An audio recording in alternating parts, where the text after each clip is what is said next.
As violence is ravaging the Central African Republic, 3 top leaders from the country's Muslim, Catholic and Protestant community have committed themselves to an ongoing interfaith dialogue.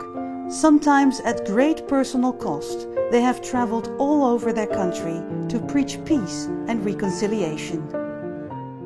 Messieurs, cette église est le symbole de la tolérance religieuse des Pays-Bas, notre Seigneur au grenier.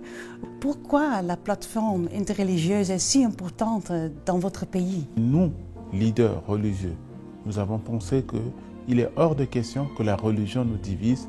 La religion, religare en latin, qui veut dire relier, devait nous relier les uns les autres, et nous nous sommes mis ensemble pour former l'unité et dire non à la division, oui à l'unité. Vous savez, nous avons beaucoup d'obstacles. Si c'est la politique qui a été à la base de la crise centrafricaine, ça veut dire que ces politiques ne peuvent pas accepter le travail que nous sommes en train de faire. Et ceux aussi qui ont pris les armes, que nous disons que la paix ne se construit pas avec les armes, ne vont pas aussi accepter ce que nous faisons. Donc il y avait ce coup de vent et on allait contre ce coup de vent aussi. Et le vent qui vient de Dieu est toujours le plus fort. Et quelle est la signification de Sainte Trinité que vous formez avec vos 2 collègues?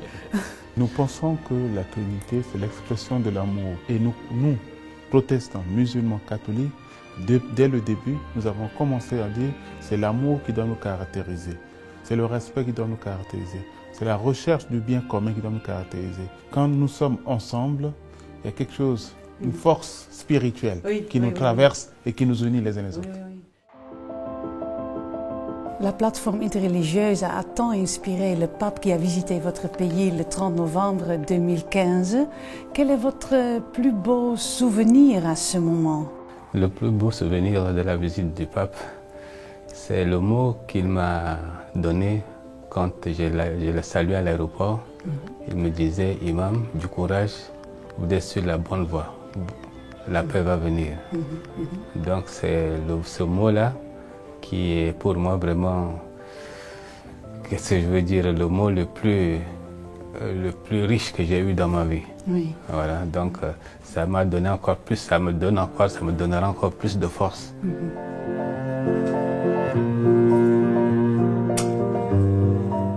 Vous recevrez la médaille de Roosevelt pour la liberté du culte.